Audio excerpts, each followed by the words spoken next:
guys, this video is going to be kind of long, but you will learn a lot if you really pay attention to this video. I will try to move around a bit so you guys can kind of keep up. But other than that, enjoy. How's it going, you guys? Epic here. This is a video basically explaining the importance of basics. When you're starting out, think of it this way.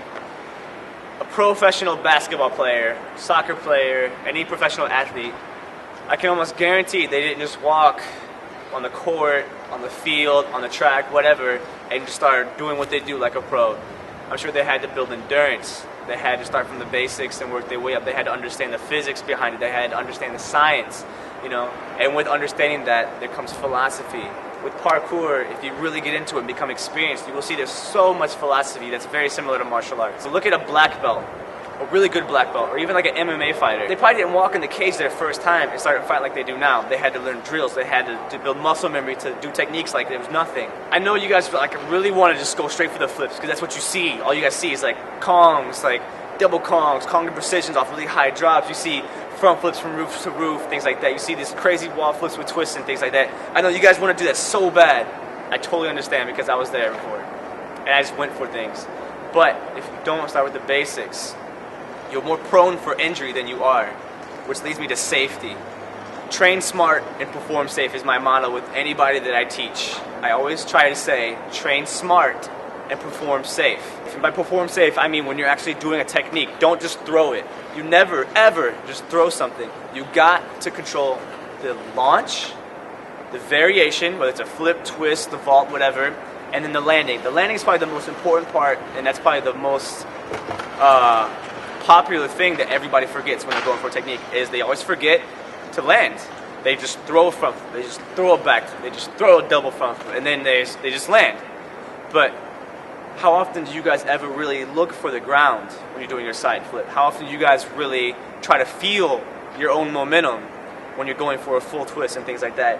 How many of you guys actually break down a technique when you're going for like a cheat gainer or a corkscrew? You really need to understand these things because they're severely important. Let's say I was a noob. I'm like, 2 months in. I'm good to go, right? I see this huge jump. I'm like, all right, yes, I gotta do this. Good 10-foot gap, Good like 5-foot drop at that. If I get enough momentum, I know I can do this.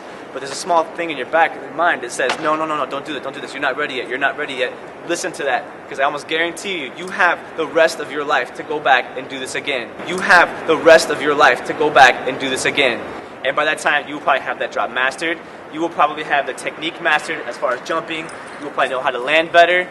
Don't rush it. Just because something's right there in front of your face, do not think that you have to do that right now. Correct that negative moment, because that is when you're more prone for injury. Now, you can maybe prove me wrong and just go for it and then do it okay. That's fine with me. It's not my body. But just know, when I go for something and it's really big and I don't think I'm going to get that day, I train for that. I go back, come back a month later after training for it. Because by that, I will have improved. I will have gained more control. I will have gained more muscle memory, more body control. I would have more understanding of how that move works. When you train like that, you're much better. And when you go back to it, it's going to be easier. And not only that, but similar things to that technique are going to be so much easier. So think of it that way. All right? Now, progression. Building yourself up to something like that. And building yourself up to something that's big. Like a corkscrew. If you think of it this way, if you guys seen Ryan Doyle's corkscrew tutorial, you'll see court. The basic of a court is a cheat gainer. The basic of a cheat gainer could be a butterfly kick. The basic of a butterfly kick could be a cartwheel. Take a technique and break it down step by step. Say, all right, so put movement in 3 or 5 different steps, all right? 5 different phases, 6 different phases, however you need to. That is the biggest thing that I have ever been able to do. Because when I first started, I didn't have anybody nearby to teach me. It was just me. I thought I was the only person doing this, and then I saw 3 run, and I saw the crazy stuff, and I was like, oh my gosh, that's possible? I gotta start doing this now. This stuff is awesome.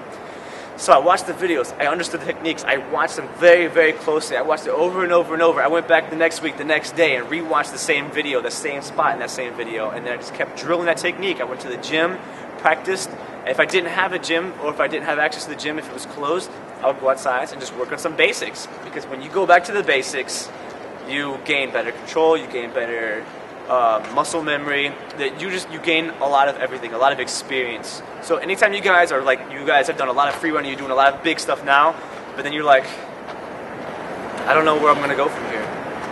But I think this is as big. This is as good as I'm gonna get. When you get to that point, when you feel like giving up, go back to basics. I promise you, go back to basics, and you'll be that much better when you go back to the flips, the twists, the crazy stuff. Because that's what I do, and look how far I've gotten so far. And I found out that I've actually progressed faster that way. So take that knowledge, apply it, take great care, and stay positive. That was perfect timing.